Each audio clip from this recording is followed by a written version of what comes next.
Well, welcome to everybody here to the series of lectures that we're putting on at the Centre for Economic Performance. My name is John Van Rijn, I'm the director of the CEP, and the lectures just celebrate 21 years of the Centre. And I'm delighted tonight to have Peter Orszag with us to deliver the fifth in our series of lectures. Peter is currently the Vice Chairman of Global Banking at CitiGroup, but I'm sure, as most of you know, his fame precedes him in that. He has been one of the leading economists in the world, working at the highest level, and particularly most recently under President Obama, being the kind of guiding light for the healthcare reforms. Particularly in his role in the OMB, the Office of Management and Budget, that the President, as soon as he was elected almost, nominated Peter for, and previously in the Congressional Budget Office from January 2007. So in that role, Peter's had this major impact on healthcare, which he's going to speak about, but he was also had a major role in the financial crisis and dealing with the Great Recession, in that incredibly important moment, which I hope we'll talk about maybe afterwards as well. Anyway, without further ado, I'd like to welcome Peter. I just mentioned one other thing, that of course Peter did his undergraduate at Princeton, but did his MSc and his PhD at the LSE, and in fact was a research economist in the Centre for Economic Performance, working with Richard Layard, actually in the days of Russian transition, so he has some history with the Centre. So welcome, Peter, and I look forward to hearing your talk. Yeah.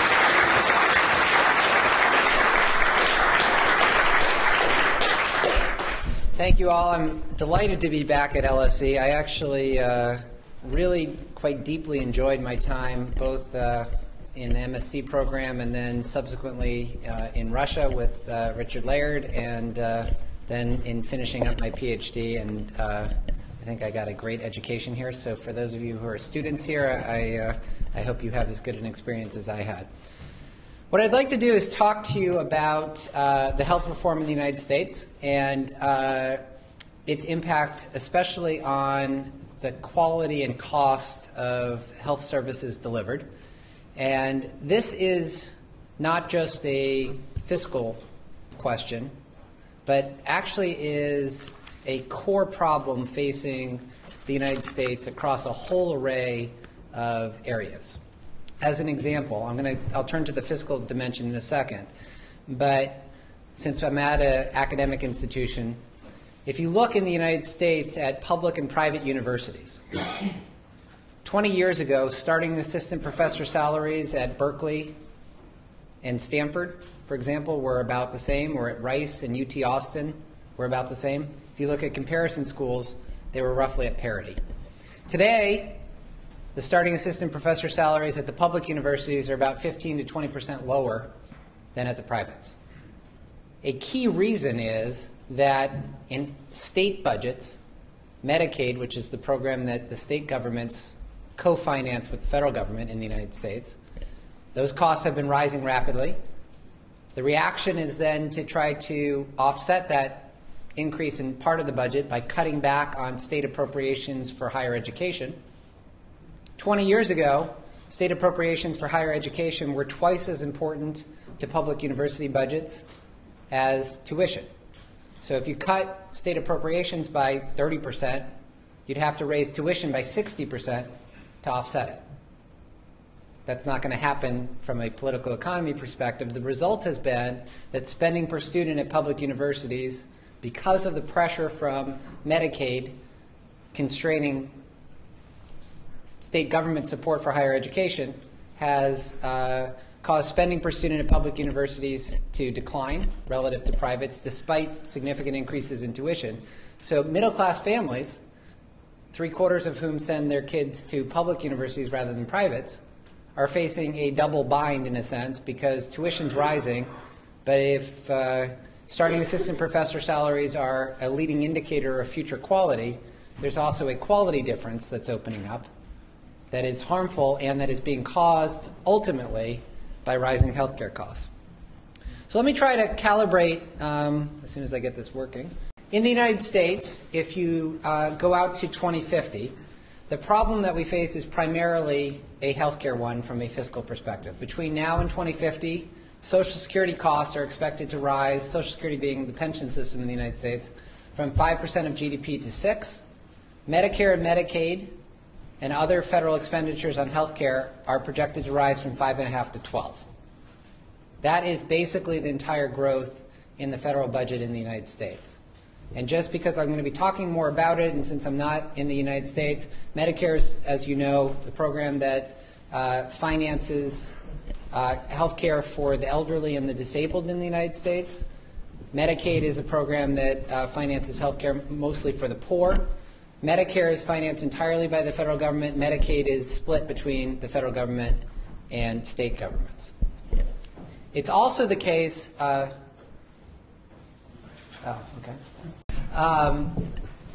Okay, so this chart just shows you what I just said. If you look at the light part of the curve, you can see that Medicare and Medicaid costs are going up substantially more than the dark part of the curve, which is Social Security costs. Basically, in a nutshell, in addition to the effects on public universities that I mentioned, in addition to rising healthcare costs being a constraining force on after-tax take-home pay for families, they are the single most important determinant of our long-term fiscal future, period. Everything else is effectively rounding noise relative to the rate at which healthcare costs grow. Second observation, before we get to sort of the policy perspective. Second observation is that healthcare costs in different parts of the U.S. system tend over long periods of time to rise at roughly the same rates as in other components. So for example, if you look over a 3 or 4 decade period, take the bottom part, 75 to 2005, the rate at which Medicare costs, Medicaid costs, and all other healthcare costs rose, these are costs per beneficiary relative to income per capita, they tended to rise at about the same rates. Now there are sub-periods where one will rise more rapidly than another, but over long periods of time they tend to track each other. And that is not surprising because doctors are seeing Medicare and non-Medicare patients. The various forces that affect costs are spread throughout the healthcare system, and it would almost be surprising if, especially after you adjusted for age and health status, there were significant differences in the rate at which costs grow. So the point just being, this is a system-wide issue and not just a Medicare or Medicaid alone issue. And indeed, approaches that try to address the problem solely by pushing down Medicare costs without affecting practice in the rest of the health system are ultimately not sustainable, and I'll come back to that in a moment. There's been a lot of work done, none of which is completely conclusive, and in fact I was just given some new work this afternoon on comparing the United States to other countries. I think the best way of characterizing that evidence is everyone wants to look for one smoking gun. It's that doctor salaries are higher in the United States, and that's why healthcare costs relative to GDP are higher, or pharmaceutical prices are higher in the United States relative to other countries, or pick your favorite explanation. And most of the evidence suggests that the excess costs are spread throughout the healthcare system. That's what this chart is showing. And so there's no one single source of the difference. And indeed, you know, for example, with regard to pharmaceutical spending, even because that's often cited, in the United States, pharmaceutical spending is something like 10% of total healthcare spending. So it would be kind of surprising if that were the entire explanation for differences in healthcare costs between the United States and other countries. Another factoid or dimension of the issue is the huge variation that we see in the United States across regions, across hospitals within a region, and even across doctors within a hospital in healthcare costs per beneficiary, basically. So this map shows you different parts of the United States, with the darker red parts of the country having higher Medicare spending per capita than the lighter areas. And you can immediately see these are not trivial differences. You're talking about 30, 40, and sometimes even larger percentage differences between the higher spending areas and the lower spending areas. There's been a lot of work done by a group at Dartmouth in particular trying to explain this variation. And every time I give a talk, someone comes up with a new one. I was giving a talk a couple months ago, and someone thought that this was correlated with cloud cover on particular days in the United States. The researchers that have tried their best to control for the health status of the population, for the cost of building hospitals in different areas, for all the various control variables that you can throw in there, have succeeded in narrowing the variation somewhat, but a substantial amount of variation still persists. So in particular, we have an institution in the United States called the Medicare Payment Advisory Committee. They just came out with a report earlier this year that I think is state of the art in trying to control for all the various adjustments that one would want to use to try to explain this kind of variation across different parts of the United States. The spending numbers are basically just that graph that I showed you before, the country, the raw spending deltas. What they called service differences were after controlling for all the things that you would want to control for: health status, demographics, cost of building hospitals, so on and so forth. And I think the key takeaway here is after controlling for everything, you reduce the variation a bit, but the bulk of it persists. And so, to the best of our ability, we have huge unexplained variation across the United States in healthcare costs per beneficiary. Furthermore, this is Medicare. So this is not, basically to a first approximation, there's some small differences, but Medicare basically pays the same price per service in different areas of the country. So this is not price variation, this is intensity or quantity variation that's driving this Medicare variation. Now the kicker is, this is where we get a little bit dicier because the data here are particularly bad, but if you look at quality indicators, if anything, the best indications we have suggest that the higher spending regions in the United States and the higher spending hospitals within a region do not generate better outcomes than the lower spending hospitals and the lower spending regions. And if anything, the simple correlation goes the wrong way, which is what this curve shows. I don't think you need to go to that extreme, but there are at least significant questions raised about whether in exchange for the higher spending, we're actually getting higher quality or better outcomes. All of which raises the important question of why is this happening? What is driving this variation and what's causing it? Because if we can't understand that, we're not going to have very much hope of narrowing it.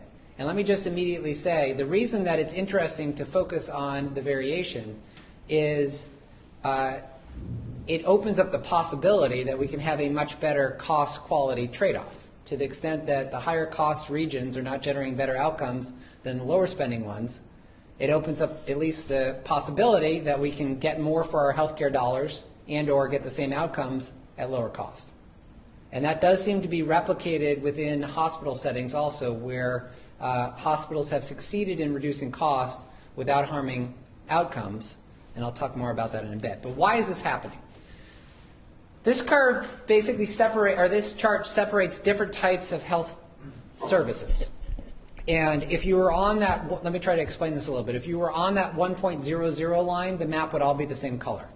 There'd be no variation across the United States in the intensity of services provided. If you're to the right of the 1.00 curve, the more to the right you are, the more that color variation would come out, the more there is variation in costs per beneficiary. Now here's the key thing. Where it's entirely clear what should happen and there's good evidence in favor of it, there's not that much variation. So administering an aspirin for someone who has suffered a heart attack when they're admitted to the hospital, basically now everyone does that. There's not a lot of variation. In other areas where it's much less clear what should happen, there's a lot more variation.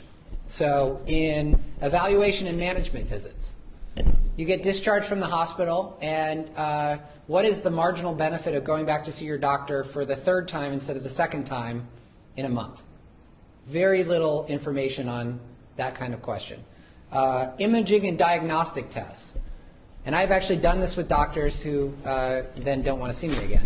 What is the, a doctor in the United States says, your knee hurts, we've done these other tests, you need an MRI. And I like to ask the question, what is the probability that doing that is going to change your diagnosis?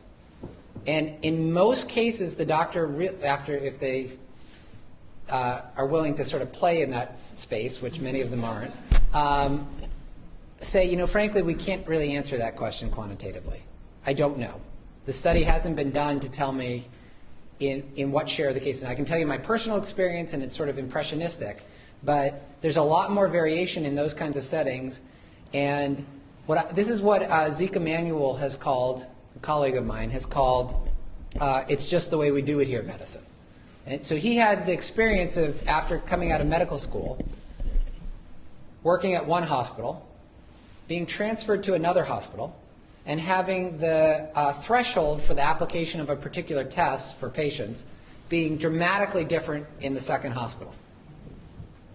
Much more of the tests being done. And he said, well, I just came from a hospital where there was a much different, we would not administer this test, we wouldn't, in this example, give an MRI to that kind of patient. Why are we doing that? And the answer was, that's just the way we do it here. Given the lack of an evidence base for particular procedures, there's a huge amount of variation in how healthcare is practiced, and then we have a payment system that facilitates that variation. So if you adopt a more intense approach, you will get paid for that intensity, so you have every incentive to adopt it. And the result is that we have a huge amount of variation across the United States, particularly in those areas where we have the least clue what should or could be done. And I'll come back again to that framing in a moment. All right, so the basic problem here is healthcare costs are causing a fundamentally unstable long-term fiscal trajectory. They are affecting lives in huge numbers of ways, from public universities to take-home pay, and the quality is not what anyone would want. In terms of, for example, if you compare the US and the UK, life expectancy or mortality rates, even controlling for socioeconomic status, in the UK are better than in the US, and there's suggestive evidence linking later in life expectancy to earlier childhood disease and how it's treated in the US versus the UK. But the fact of the matter is, our outcomes are not commensurate with our spending. So there's both a spending problem and a quality problem. What can be done? There are basically four conceptual approaches, especially focused on the cost component, although given the possibly inverse correlation between cost and quality, you can imagine trying to address both of them simultaneously. The first approach is that you can just reduce how much you pay per procedure. So you ratchet down, for example, in Medicare, how much you pay a doctor or hospital for that MRI or for whatever a doctor does. This is a blunt and temporarily effective approach to reducing healthcare spending, especially by the federal government. But ultimately, it's not a sustainable course, because if all you did is reduce prices paid within Medicare, you would succeed in reducing costs for Medicare for some period of time. But if you don't affect, coming back to the chart I put up about overall healthcare spending, if you're not affecting the way that healthcare is practiced overall, all you're going to succeed in doing is create access problems for Medicare beneficiaries as hospitals and doctors become increasingly reluctant to see them because the price paid per patient is much lower than in other parts of the health system. And secondly, most of the suggestive evidence in the United States suggests that there's cost shifting that occurs. As you press down on Medicare spending, Medicare prices, it's offset in other components of the health system. So this is not ultimately a sustainable answer. The second approach, which does get at the core issue, which is the intensity of services provided, is direct rationing, a hard on-off switch. The following services are not covered and will not be, are not possible. The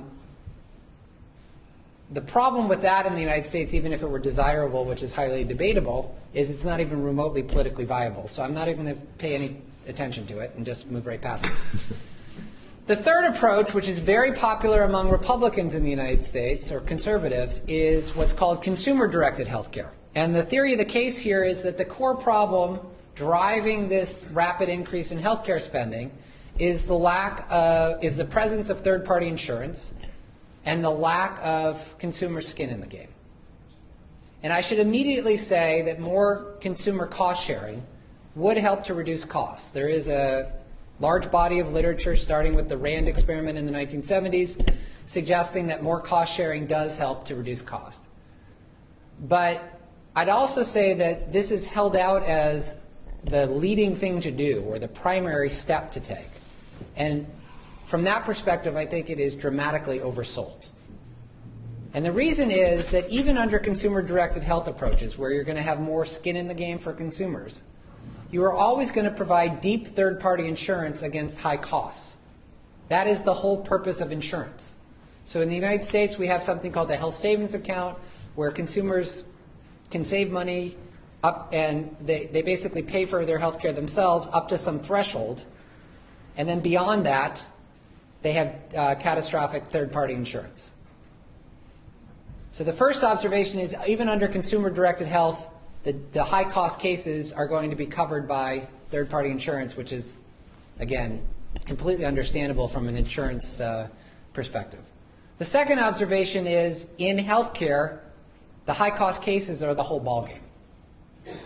So in particular, if you take Medicare beneficiaries and you rank them by their cost, you get this chart. The top 5% of Medicare beneficiaries, if you align them by cost, account for more than 40% of total Medicare costs. The top 25% of Medicare beneficiaries account for more than 85% of Medicare costs.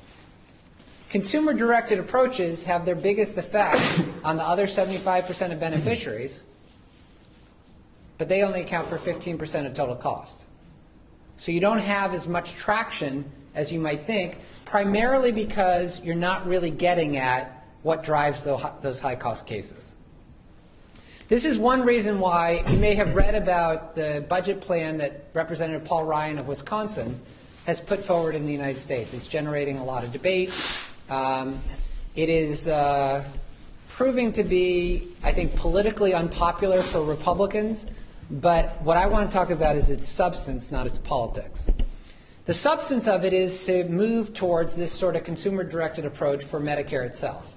And what's interesting is that the Congressional Budget Office has analyzed the plan, and what it found was, and basically under this plan, instead of getting the Medicare benefit where Medicare is paying for your health care, you would get a fixed sum of money with which you could purchase insurance, preferably of the health savings account kind of approach. So you'd have a lot of cost sharing up to some threshold, and then deep third-party insurance beyond that.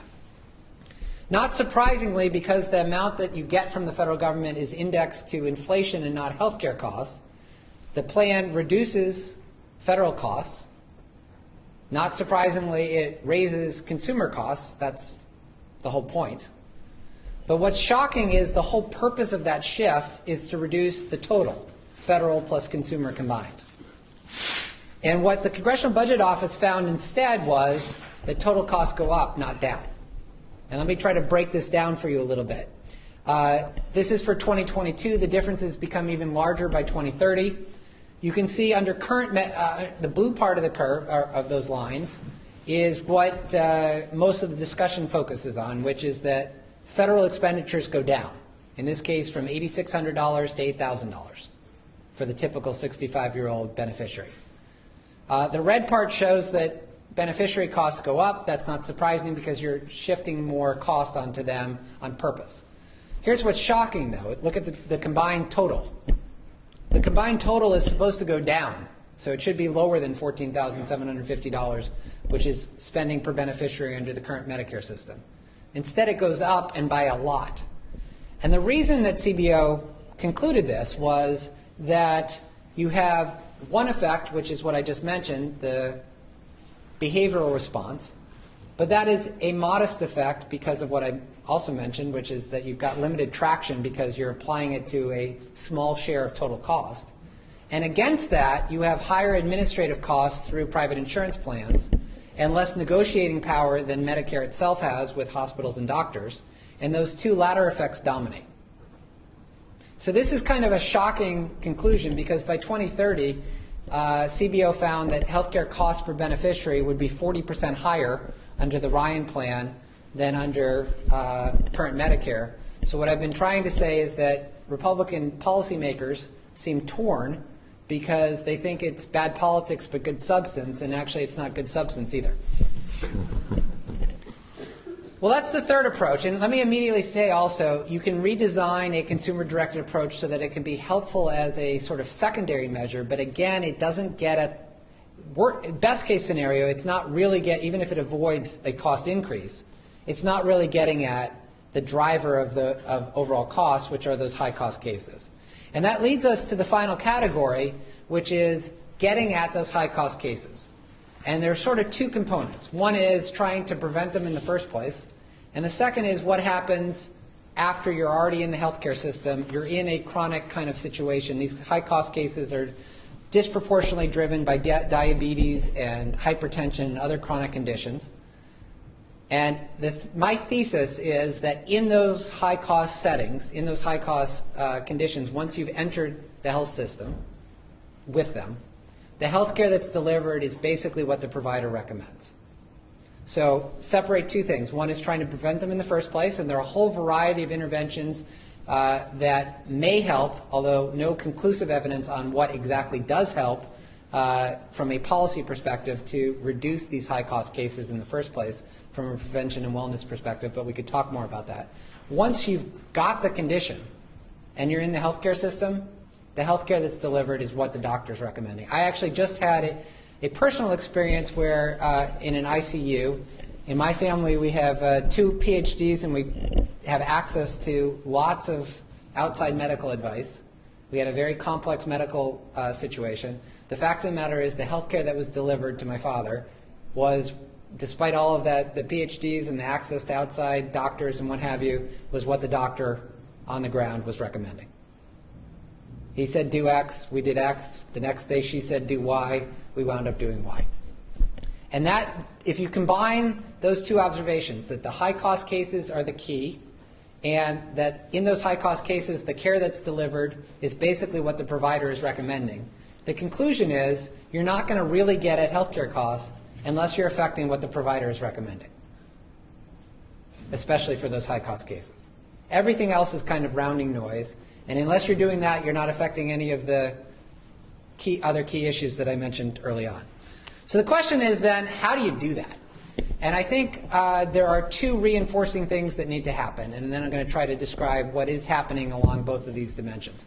The first is we need a much better flow of information and best practices for those providers. In the situation I just gave you, again, the probability that doing this course of action versus that course of action would or would not improve the ICU conditions or the condition of the patient in the ICU.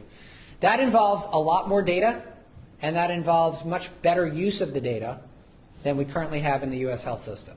So in particular, over the next 5 or 10 years, we have the opportunity to create a much better feedback loop from health IT systems, I'll describe that more in a moment, to what we call comparative effectiveness research, and which is done in the UK and elsewhere a bit more than is done in the United States, back onto the clinical decision support software built into the IT system. I would love in 5 or 10 years to be able to go to my doctor and have the doctor have basically sort of pop-up suggestions on a tablet.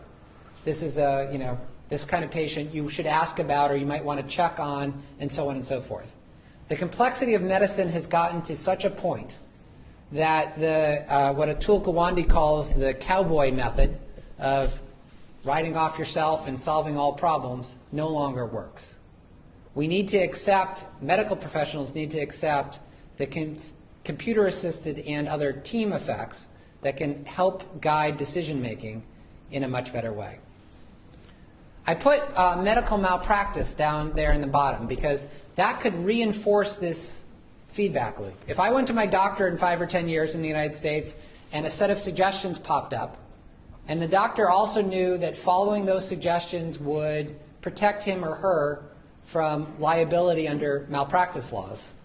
That would drive a lot more behavior towards the best practice protocols than exists today. This was, I put it in red because I think this was one of the biggest gaps in the health reform bill that was just passed in the United States. I'm going to talk more about the health reform bill in a moment, but this basically wasn't in there.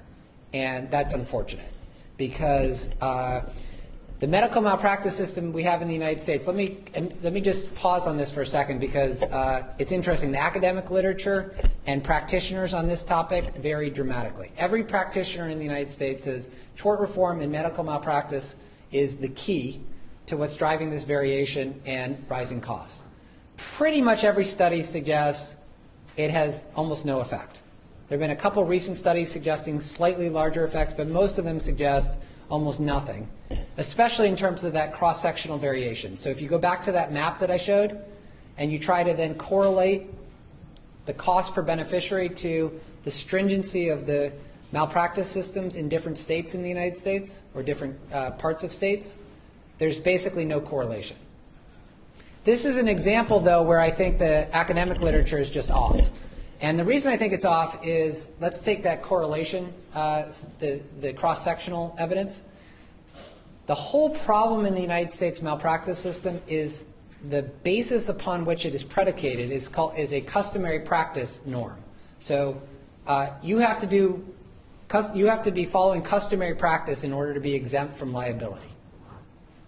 Customary practice isn't defined anywhere. It's this nebulous concept. It leads to doctors adopting what other local doctors are doing because that defines customary practice. To the extent that that's true, the strength of that social contagion may not be that importantly affected by whether the stringency of the malpractice law is a little bit tighter or a little bit looser in a state. There still is that kind of contagion. So it still, I think, is the case that the malpractice system, in addition to the payment system, is reinforcing the spreading of social norms in some areas towards more intense approaches and in other areas towards less intense approaches, and causing that variation that we've seen or reinforcing it, even though most of the academic studies suggest it's not doing that. What we should do instead in the United States is move away from customary practice and towards an evidence-based safe harbor. Basically, if you are following an evidence-based protocol put forward by a medical professional body, I shouldn't be able to sue you, period. That would drive a lot more clarity in the system and a lot more adoption of evidence-based medicine than what we have today. The second component, other than that information flow, involves the payment system and delivery structure, and I'm going to talk a little bit more about that after I fill in the first part of that reinforcing cycle. There's a lot happening on this first cycle, unfortunately not on medical malpractice, but in other areas. We are going to have in the United States a much more IT-intense health sector in 5 or 10 years than we have today. And that is a prediction that has been made repeatedly over the past 10 to 20 years, but I'm willing to now make it myself. And the reason is the technology has evolved so that it's less intrusive for a doctor to use a tablet than a laptop. There are payment subsidies and fees built into law now, subsidies for several years and then penalties for not adopting health information technology. And you can sense a much growing sense of momentum in this space in the United States. So we're going to have that first component of the health IT systems, much higher penetration rates than currently exist.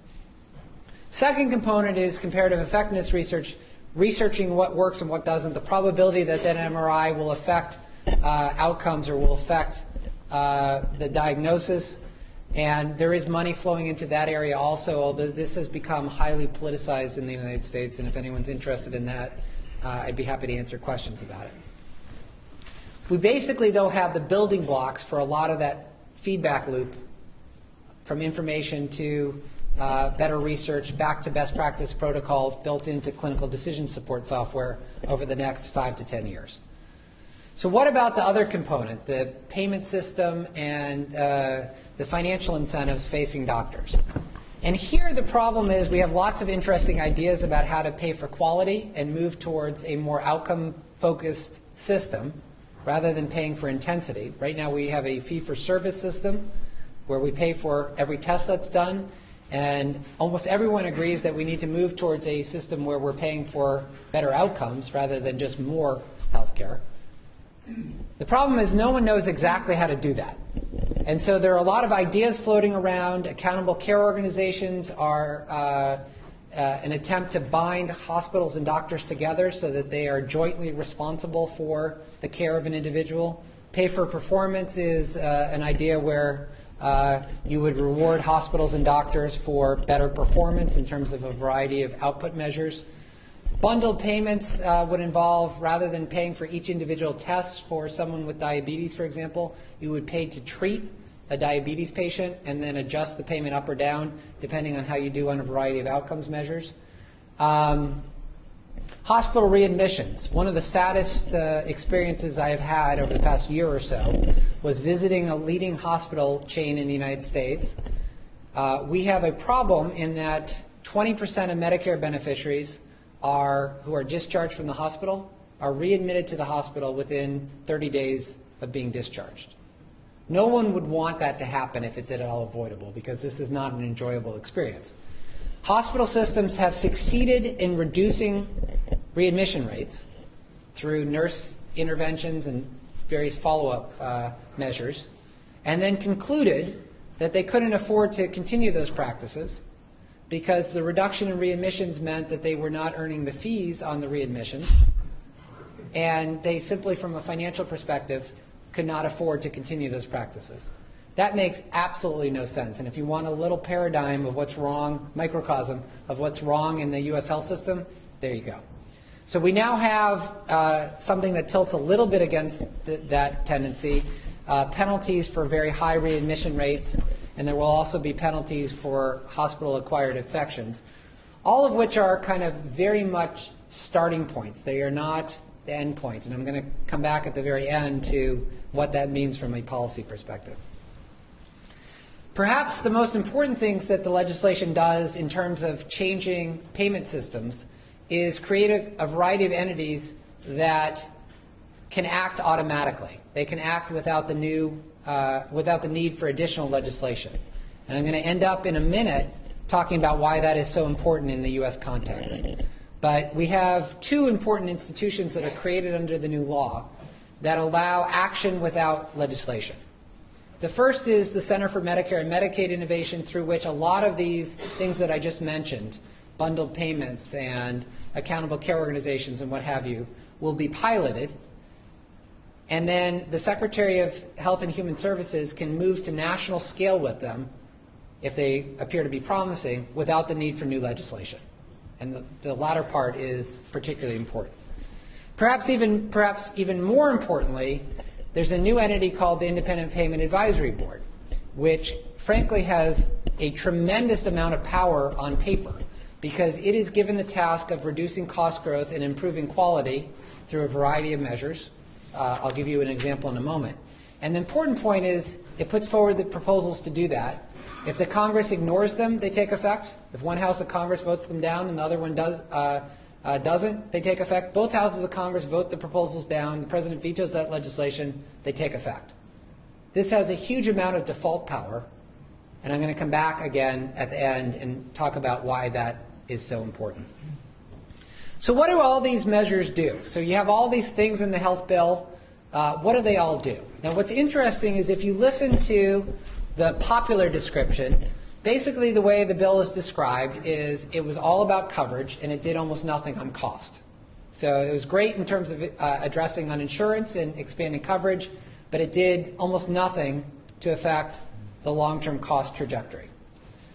I'm going to show you in a moment that on paper that's simply false, but the important question is how did that perception come to be if it's not actually true? And I think there are a couple of explanations. And these reflect, frankly, mistakes that the administration made that may have been necessary in order to get legislation done, but that has huge costs in terms of the popular perception. The first issue is that first impressions matter a lot, and first impressions on this bill were formed during the summer of 2009, when the only bill that was in the public domain in the United States was from the House of Representatives. And in the constant struggle between cost and coverage in health reform, the House bill was legitimately seen as tilting way towards coverage. The theory of the case was the final bill, well, that the Senate bill would be much better on these things than the House bill, and that the final bill would be much closer to the Senate bill than the House bill. So don't worry, the final bill will be a lot better. And the truth is, it was. So, for example, I just mentioned the Independent Payment Advisory Board, which is one of the more important components from this perspective. That wasn't even in the House bill. Another important component, which I haven't discussed here, which has to do with trying to reduce private insurance costs over time through an excise tax, also was not in the House bill. Nonetheless, that almost doesn't matter because everyone's impression was based on that first bill that was out there, where those components really weren't present. And so it was, I think, a legitimate critique to say that first bill didn't do very much. The final bill does a lot more, but that almost doesn't matter. The second issue involves campaign versus the Congressional Budget Office. It is easy in a political campaign to throw out big numbers. It's much harder when you're facing scrutiny from the Congressional Budget Office. And in particular, I think basically there is no healthcare policy that exists, period, that the Congressional Budget Office would say significantly reduces healthcare costs. Because of the complexities involved, basically that doesn't exist. So there was always going to be a hard adjustment from campaign rhetoric, which was promising huge reductions, to CBO scoring, which is much tougher. And that transition was not managed as well as it could have been, and the result was people, I think, thought that the bill basically didn't do what was promised. I note, by the way, compare what I'm about to show you, which does suggest some significant cost reductions over time, not the end-all be-all, but something, to what CBO said about the Ryan bill, which I just showed you. The Ryan bill was a huge increase. Relative to that, the Affordable Care Act comes across as a hugely efficient cost-cutting machine because at least it points in the right direction by the same institution's analysis, CBO. So let's actually look at the actual numbers. Now, I need to immediately say this is if the legislation is fully implemented. And it is worth pausing and recognizing that a significant question surrounds whether it will be fully implemented. But that's a much different question than whether it does anything if fully implemented. So I'm answering only the question of if it's fully implemented, what does it do? And we're leaving for the final section, whether it will be, final part of my talk, whether we'll actually fully implement it. So let's look at what it does if fully implemented. One way of seeing what it does is to compare projections of Medicare costs before and after its enactment. This is only for Medicare, where a lot of the cost reduction components were focused. And you can see the 2009 report before the bill was passed and the 2010 and 2011 reports after it was passed being dramatically different. In fact, the upward trajectory for Medicare costs by themselves significantly changed as a result. This is from the CMS actuary. I'll skip over this. The second part of the analysis is to say, well, okay, that's only for Medicare. But you're also adding all of these people to the insurance rolls, part of which will involve additional federal expenditures. So what about overall health care spending by the federal government, not just for Medicare? And the answer there is the addition of people to the rolls will initially raise costs, but ultimately costs, even including the new people insured, are projected to be lower than under the current trajectory, all in federal health expenditures. The crossover date is projected to be 2028 by the Congressional Budget Office. And then the final part of the analysis is what if you add in revenue? So there are significant revenue parts. So what if you're looking at the overall fiscal gap? What does the legislation do to the overall fiscal gap? And again, we can do sort of before and after. There's some other small things that change, but basically the whole delta between 2009 and 2010 is driven by enactment of the health legislation. This is from the Congressional Budget Office. I think what you can see is that before enactment of the health legislation, you have a rising primary deficit over time. After enactment, if you fully implement, and again I want to come back to that assumption, but if you fully implement, that primary deficit is basically eliminated. A very substantial reduction in the long-term fiscal gap as a result. One way of characterizing that is the IMF, which has adopted a bit more conservative assumptions with regard to full implementation, suggests that the health legislation could reduce the long-term fiscal gap in the United States by 2 to 2.5% of GDP. That is relative to an underlying fiscal gap of something like 8. So even under sort of some skepticism about how fully it will be implemented, you're reducing maybe the long-term fiscal gap by maybe a quarter or so. But let me just end on the following thought, because all of that assumed that we will fully implement what's in law.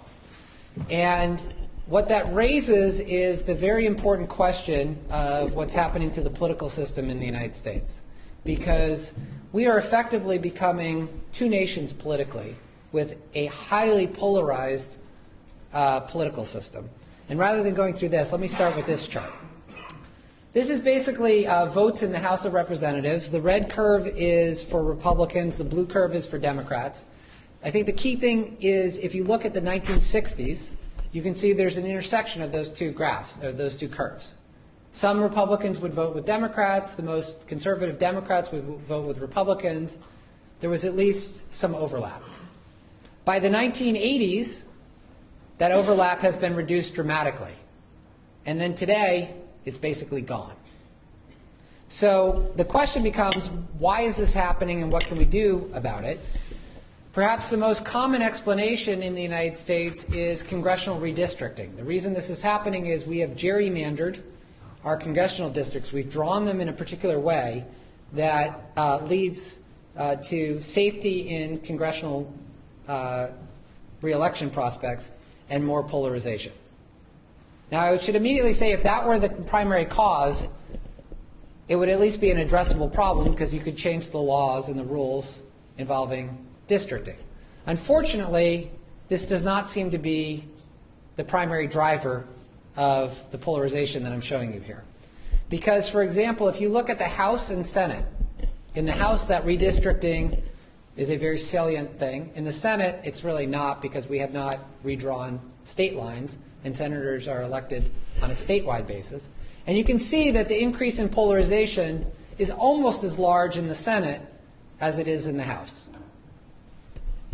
And it's now at all-time highs in both parts of the Congress. So it would be kind of surprising if redistricting were the primary driver and were infecting the Senate also. So if it's not that, what is it? I think we now have a growing body of evidence suggesting that what's happening is Americans are increasingly moving into politically segregated neighborhoods. Democrats are moving into Democratic neighborhoods.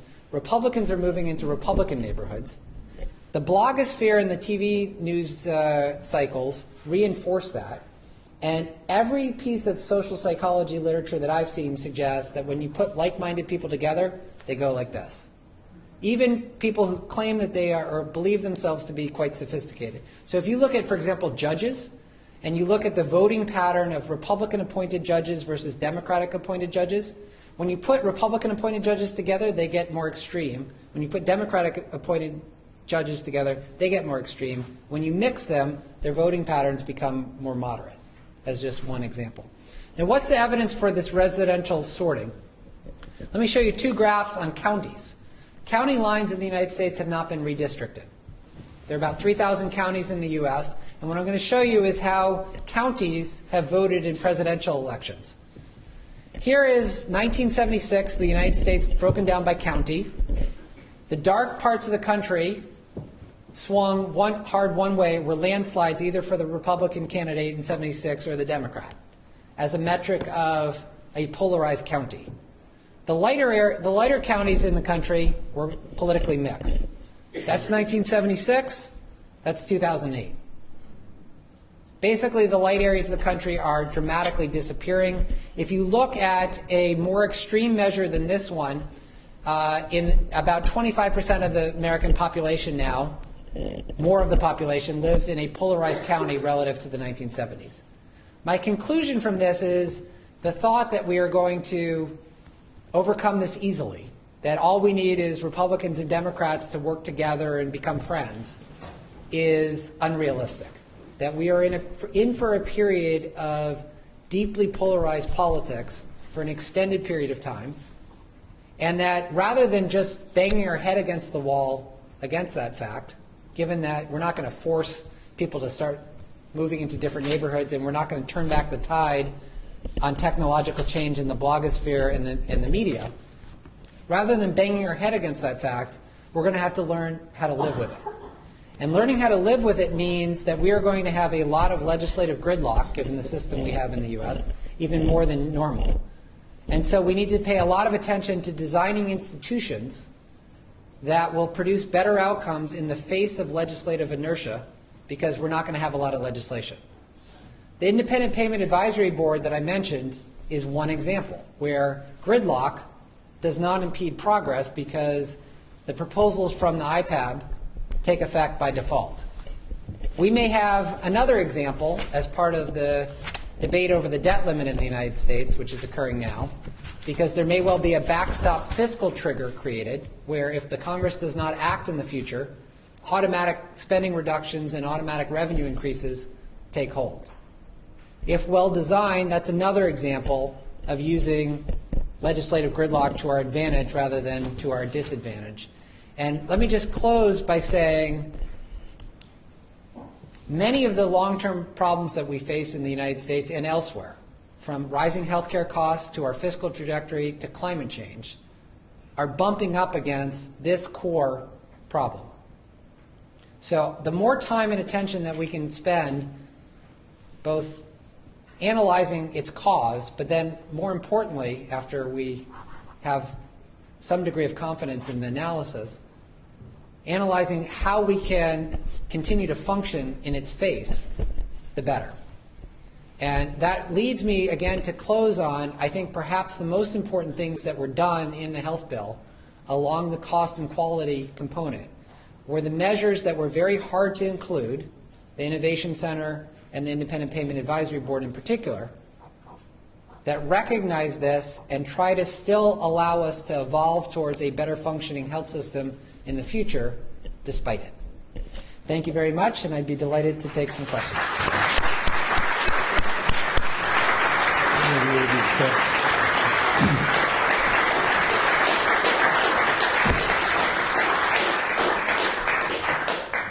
Well, I have to say that was an absolutely brilliant lecture. I mean, I learned that. I had many, many questions myself, but I want to take this opportunity to open up to the floor to, I believe there's roaming microphones around, so can I ask you when you make, put your hand up if you want to ask a question, could you announce who you are and keep your questions relatively short so we have plenty of time for people to ask questions. Okay, so yeah, young man in the front. One question, sir. Do you think that the healthcare reforms implemented by Barack Obama might be struck down as unconstitutional for breaching the First Amendment as they're creating exemption for the Amish from insurance, thus discriminating against equal opportunity? Well, I'm an economist and not a lawyer, and so I always sort of step into areas that I don't feel confident about quite reluctantly. I would be, it's not impossible, but I would just be, from a political economy perspective, surprised if, what's the right way of putting it? There seems to be good arguments that can be made on both sides of the legal issues surrounding the health bill. And given that, I would be surprised if the Supreme Court decided that it would be wise to step in so forcefully on one side or the other. In other words, to strike down the legislation. If it were a slam dunk, that's one thing. There's no way that you can argue that it's a slam dunk against the legislation. And given that, look, it's not impossible, but again, I would be surprised if the Supreme Court decided that it was wise to, on a close call, overrule the Congress. Question over there. Thank you for your speech. My name is Emily Schwartz. I'm a master's student here at the LSE and also a former Senate employee. My question for you is more of a political one, and just what do you think the administration should take away from the long, hard-fought battle of the healthcare reform, and you personally, what do you think is the biggest lesson to be learned politically from it? Well, I think there are a variety of things. I should have said anyone who's interested in more of this, the next issue of Foreign Affairs, I decided it was time to sort of do the 7,000 word version of this, so I did. And part of that includes some of the lessons. I think you can separate a variety of things. I mean, one is just tactical issues, and I tried to mention a couple of along this dimension of the. There were substantive holes, including the medical malpractice one, and then there were tactical decisions that may again have been legislatively necessary, but that I think had significant cost. And then, of course, there's the broader question of the state of our political system today, and that's sort of what led me to thinking about how polarized and misleading some of the debate became, led me to try to delve into the polarization literature a little bit more. And on the residential segregation, by the way, by political party, there's a new book, or not so new, a couple years out called The Big Sort, which documents the sorting that has been occurring by by neighborhood. And I guess indirectly, that's one of the biggest lessons that I took away, which is that the heated debate over health reform led me to delve into that in a little bit more detail. And I think this is a much deeper structural problem facing the world's leading economic power at this point, and so it's something that everyone should care about, because if policy is stultified in the U.S., the whole world pays the price. And I think that's where we are right now. Okay, there's a question over there. Thank you. Malik Gul. I work in areas around co-production. You mentioned that high cost are the high cost cases, and the high costs essentially get generated when people are in the system and providers decide what interventions they're going to make. You touched in one sentence on the whole idea of prevention and wellness before they actually get into the system. Yeah. And I think if you look at particularly countries which have a lot of community or collectivist approaches to healthcare, interventions are much more successful in those countries than there are in countries like Europe or America, where it's very atomized kind of societies which we have. What are your reflections on building the whole kind of social capital of economies where churches, mosques, temples, and communities take much more ownership over healthcare before they actually get into the system, thus reducing cost? Well, look, it is very clear that a variety of health behaviors are strongly affected, and not just health, but a variety of behaviors, including health, are strongly affected by your peers, by your social network. In fact, there is evidence in the U.S. that obesity is very strongly affected by whether you have obese friends or not, because it then drives a variety of behavioral patterns. So it's not directly the same thing as community-based approaches, but even in the United States, which is more seen as more individualistic, if you will, there are very clear social effects that dominate in particular areas, and especially among groups of friends and colleagues. I think the key question is there's no doubt that health behavior very significantly affects health outcomes, that more importantly than the health care interventions themselves. The question, at least for a U.S. policymaker, is what specifically can you do to affect them? And this is, I think, a very important problem. I didn't touch upon it as much because I have less clue what policymakers should do, but just as a metric, I was talking with some other folks about this earlier today, as a metric of its importance, the gradient in mortality rates by socioeconomic status, the widening of that gradient is really, truly, deeply disturbing, both in the UK, although folks in the audience can correct me, but my understanding is the most recent set of data may suggest a little counter trend there. But for the US, just a huge increase in the gradient in life expectancy, basically, where we effectively have not been experiencing an increase in life expectancy at the bottom of the socioeconomic distribution in the United States. It's been flat. And all of the increases have occurred in the middle to the top, and they've occurred disproportionately at the top. And that is significantly affected by a variety of behaviors, including smoking and obesity and exercise and to some degree access to health interventions, but I think a little bit less so on the final category. Key question is, what do you do? I mean, there is a dramatically expanding literature on behavioral economics in healthcare, which I think is very exciting. So, you know, putting the fruit at the front of the cafeteria line instead of at the back significantly boosts fruit consumption. My favorite finding is that for middle-aged males in the United States, putting fruit on the same shelf as beer seems to have a significant effect.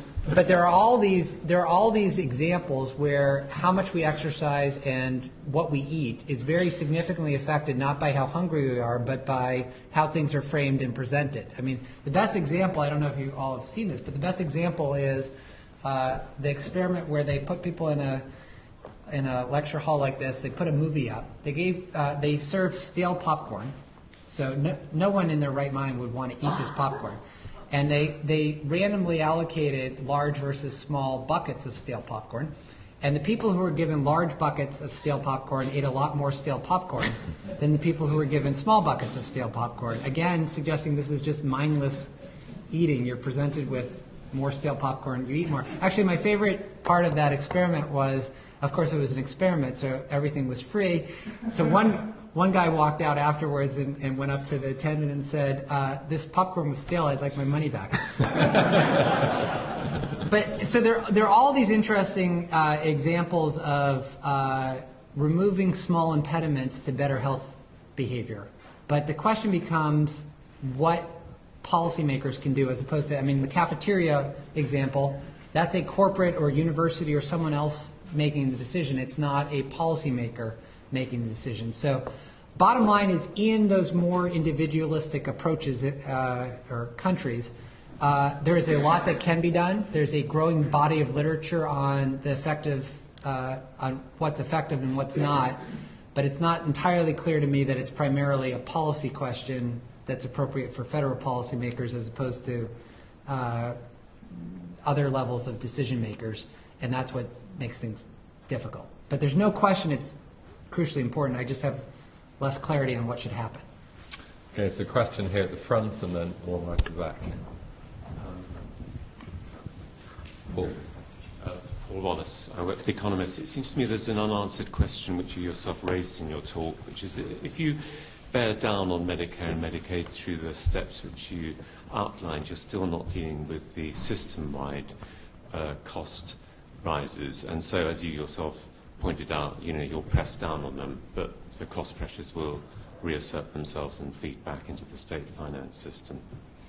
Right. So if all one were doing were reducing reimbursement rates, I would be quite concerned that all you were doing, again, is dealing with, you're pressing on part of the balloon and it's going to result in just a reaction in another component of the balloon. I should have mentioned there are hundreds of billions of dollars in those kinds of reductions.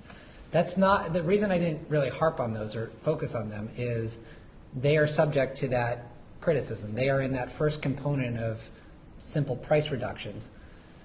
For the other structural changes where you are trying to orient towards quality and outcomes and change the orientation, both on information flow and on financial incentives, I think the theory of the case is that Medicare is big enough, and in fact, only Medicare is big enough to drive change in how healthcare is practiced overall. So the classic example that is given is the shift to DRG payments in the 1980s. Medicare changed to a fixed payment per inpatient hospital stay in the early 1980s. The incentive, therefore, was, as an example of this, was to shorten hospital stays for Medicare patients because you were getting paid a fixed amount and you wanted to, you know, it didn't matter whether they stayed 5 days or 4 days, but your costs were affected, so you tried to shorten hospital stays. The result, though, was to reduce hospital stays for everyone because fundamentally the shift to DRG payments was both mimicked by private insurance companies and it affected how hospitals practice medicine. So I think the theory of the case is private insurance companies are not large enough, they're too fragmented to drive this themselves. They're also a bit reluctant given the backlash from the managed care experience during the 1990s.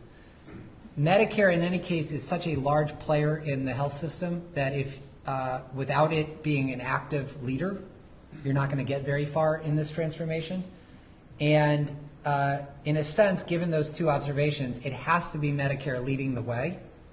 And then if you combine it with the polarization point, you're left with the conclusion it has to be Medicare leading the way, and you better think hard about how you can have Medicare doing that without everything running through the Ways and Means and Finance Committees in the United States, because that's a road to not particularly inspiring outcomes. But I think the bottom line is, the theory of the case is that if you significantly change the way Medicare paid for health care, you would change the way health care is practiced.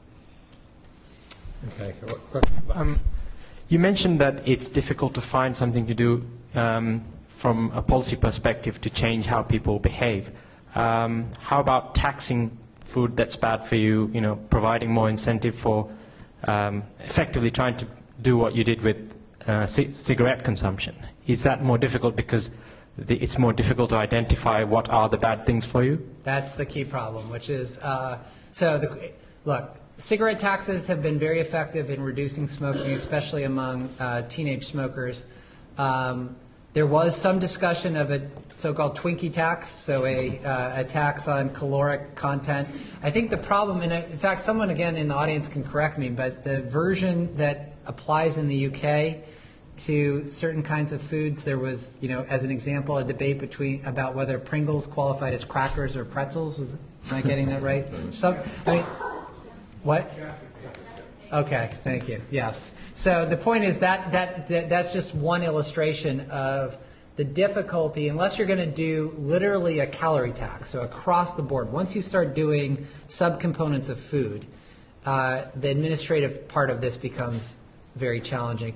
Even in part because we're still debating. I mean, there is, I think, a growing body of literature that even natural sugar, so the fructose that's in, let alone high fructose, but that just fructose period is a significant detriment to health.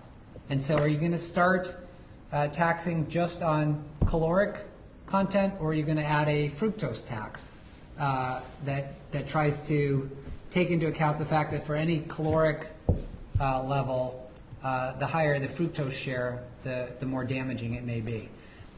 There's no doubt that orienting towards low-calorie, high-nutrient food is hugely beneficial, and I think there's also compelling evidence that caloric restriction extends life, even though it's painful to do. But the question becomes, how do you actually? I mean, if people do not want to do that voluntarily, it's very hard to come up with a tax system that's going to significantly affect their behavior. What seems to be much more easier to do than the tax system, because the tax system is fraught with the rigidities that come through that kind of policy process, is the intervention, the behavioral responses, where instead of, I don't know, taxing the Twinkies, you put them, someone else is deciding, not a federal policymaker, to put them on a lower shelf or a higher shelf or whatever distracts attention more, and that you can get a significant behavioral response through those kinds of interventions. Okay, so you have quite a few questions. I might take a couple of questions at a time, just so everybody gets a chance to ask. So there's a question here, and then down to the front. Yes, my name is David DeVore. I used to work at the Office for National Statistics. I'm now retired.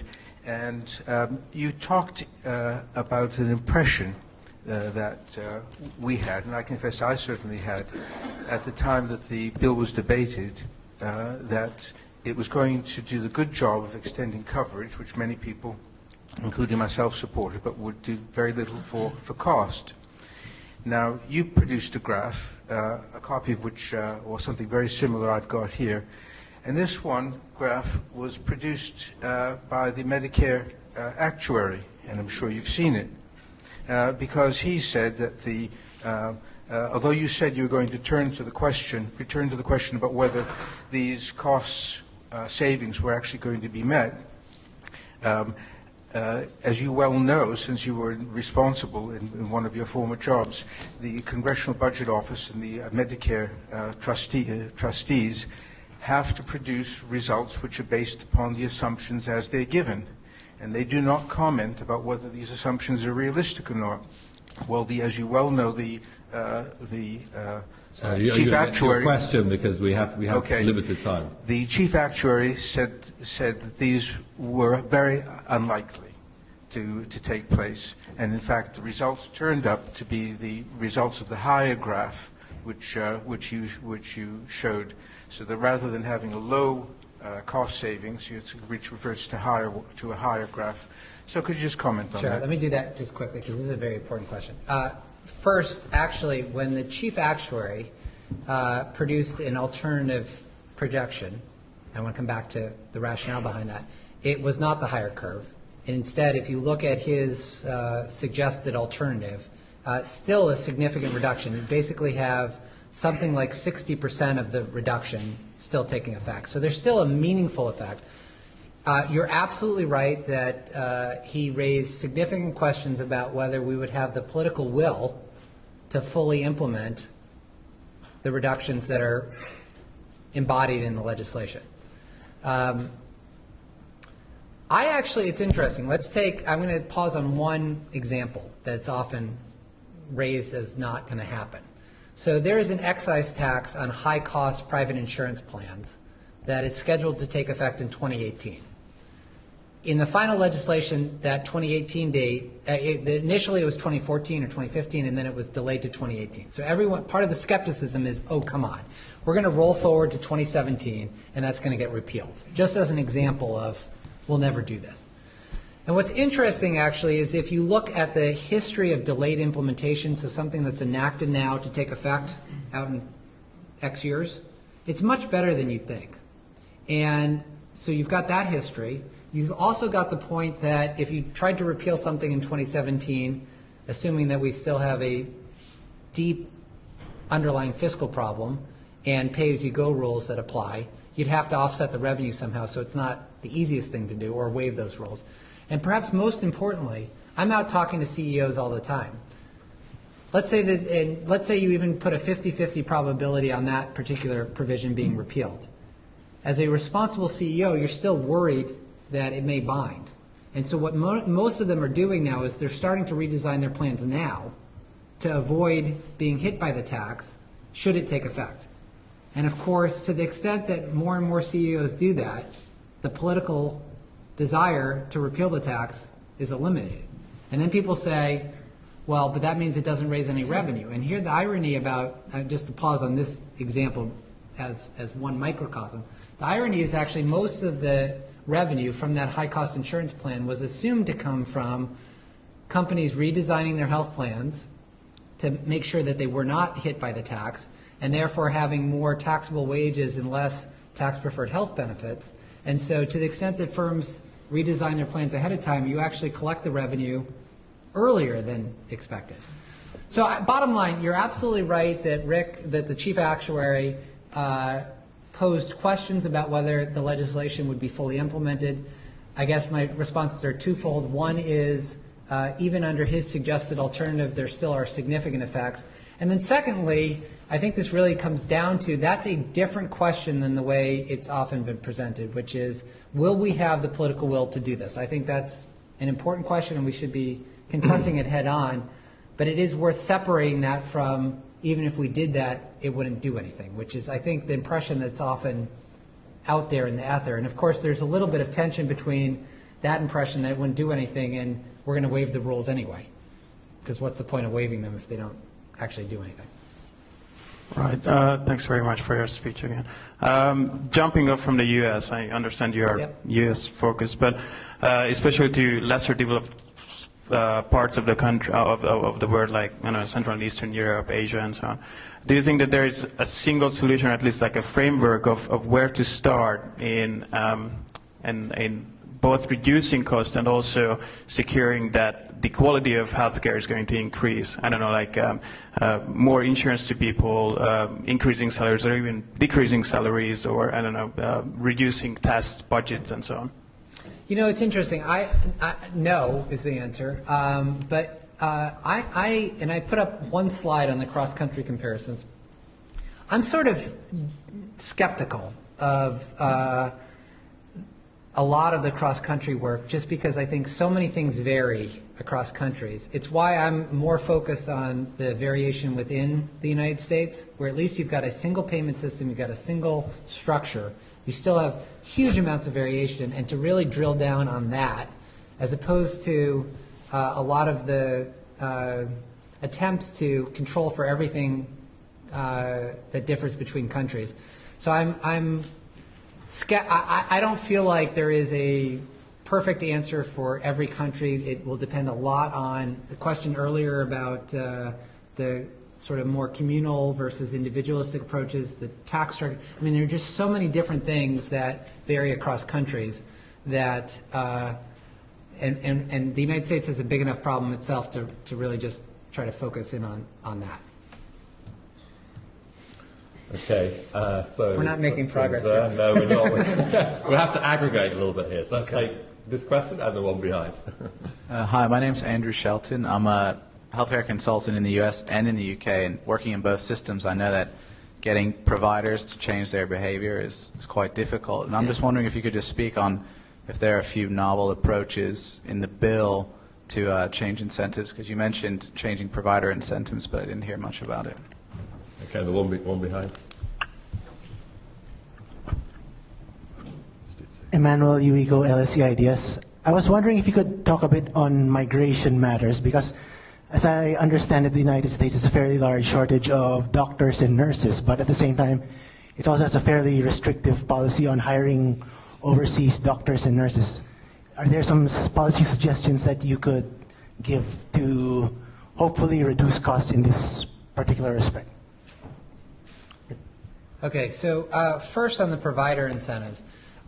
Yeah, there are a lot of things that are trying to orient the financial incentives facing doctors and hospital systems.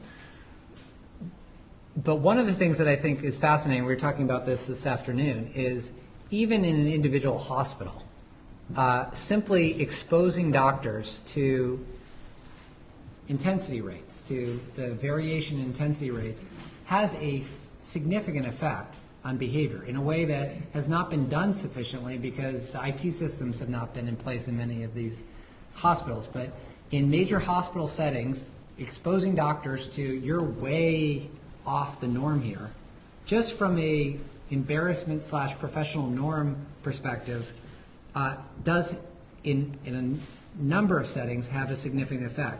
So that's sort of one dimension. The other dimension is changing their financial incentives, because it makes no sense to financially penalize a doctor or a hospital. I gave the example of the readmission rates, but for doctors also, to the extent that they succeed in making their patients healthier and thereby reducing the intensity of services provided through the health system, they are penalized financially under the current system. It makes no sense.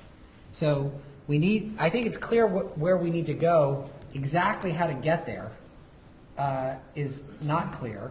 And this is one thing. This is going to be evolutionary. It's one reason why I think all of the evidence on technological advance and how to approach complex problems like this is not to bet everything on one approach, but rather to try lots of different things and then figure out what's promising and have the system evolve towards that. Because when you try to figure it out ahead of time and bet everything on one or two approaches, you almost always get it wrong.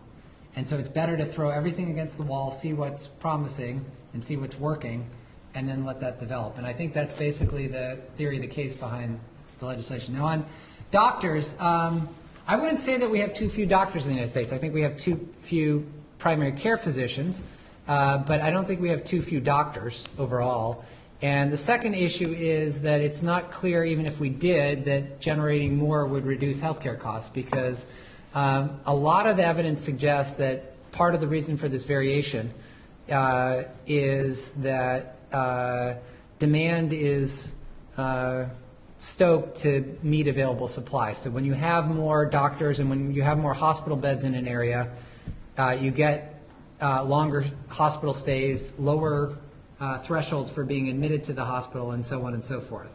So I would certainly suggest, and there are some small provisions, there's not very much being done, but some small provisions to tilt a little bit more towards primary care physicians.